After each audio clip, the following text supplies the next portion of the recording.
recovered from our loss in Colorado.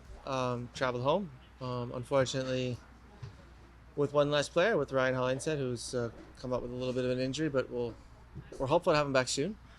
Everybody else is on board, and we have discussed, what didn't go well, what went well in Colorado. I think in every win and loss, you'll have a bit of both, and it's always up to us to make sure the players understand those factors that all added up to, from our side, a pretty poor performance. So training has been very good. Guys are ready physically. They've recovered, and we're ready for tomorrow night against a very good Austin team who plays a high tempo style similar to how we like to play, who has the ability to combine and to score goals as well. So it's has all the makings for an attractive game tomorrow night, and hopefully we'll play our part.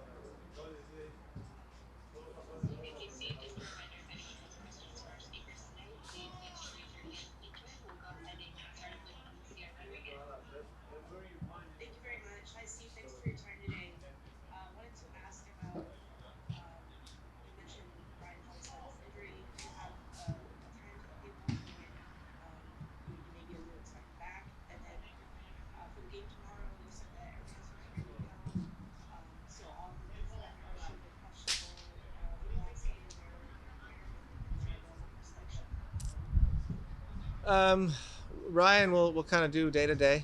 He's feeling better every day, so it's really hard to put a projection on that or a date.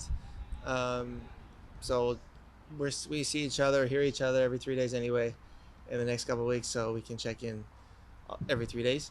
Um, Regarding the other players, I think it'll be a decision for today and tomorrow morning to see how they all feel, but there's a possibility that they all make it back in time. Yes.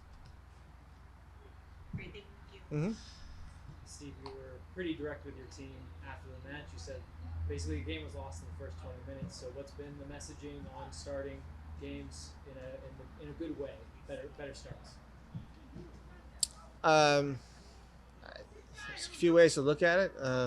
You can look at it tactically. You can look at the amount of minutes the majority of the players are on the field.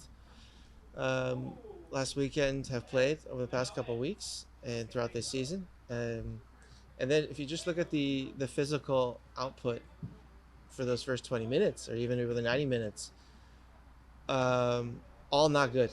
So overplayed players, fatigued players. The tactical idea was somewhat in between, so we weren't doing exactly what we wanted to do. You were in between the whole time, which is always a bad mix or the wrong way to do it. Um, and then in the end, it's about effort and actually running and covering ground and spaces. And we were not able to do that for whatever reason. And those three factors play into a loss. And then obviously, not that we deserved to win, even if the penalties and the recalled penalty could have gone either way. I think we were still maybe a goal short against Colorado that day, if we're honest with ourselves. But those calls did not go our way, didn't help the situation.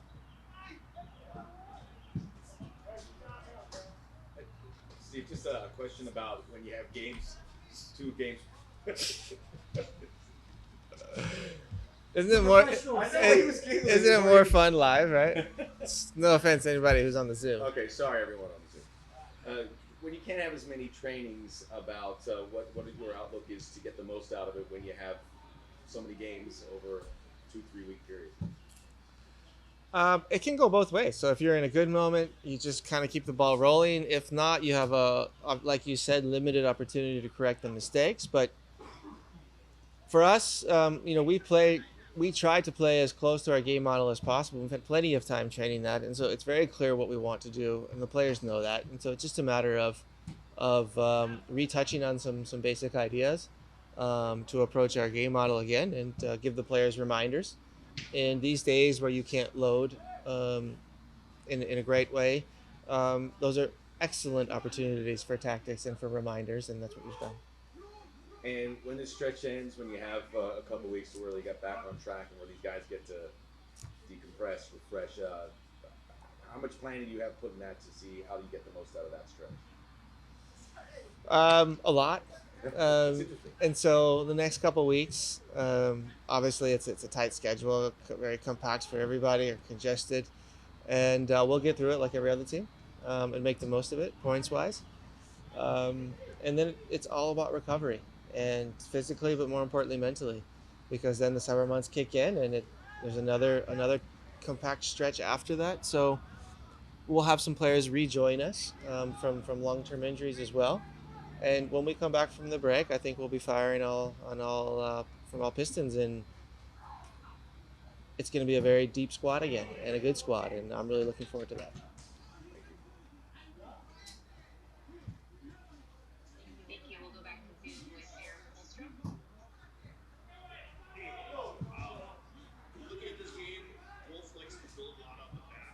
Silver and Ferreira suspended. Do you think you're going to get a different look from Austin than they've been giving teams all year?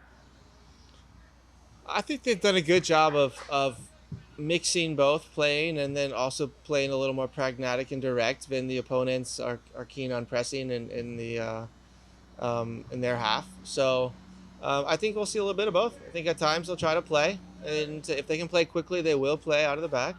But if we set up our press, then I also expect them to hit it long a few times. So I think you'll see a little bit of both, according to the momentum and phase of the game.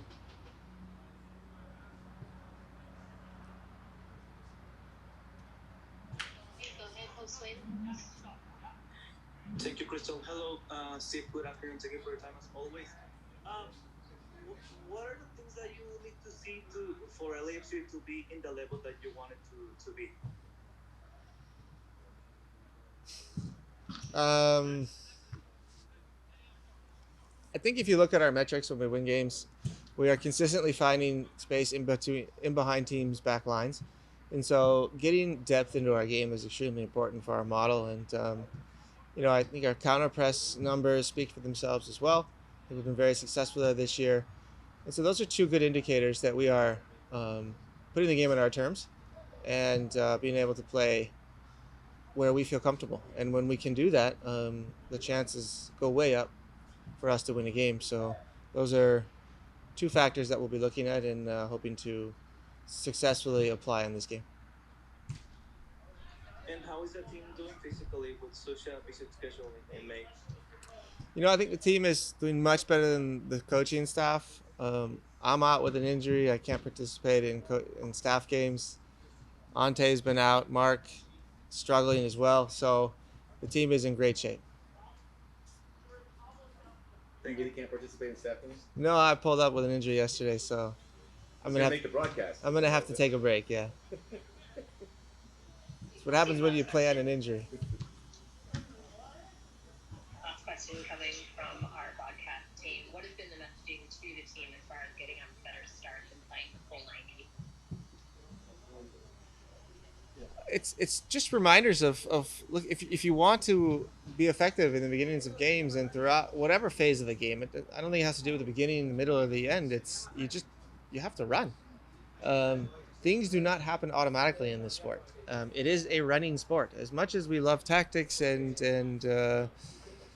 finishing and defending and everything on set pieces, all of that is great. But the sport is set up to run. It's a big field. There's only 20 field players on the field. It is set up to run. And the team who is more mobile isn't always the team that wins, but there is a certain threshold, a bare minimum that you have to bring, and that is what we're always harping on our players with, or to do, and that's what we expect tomorrow night.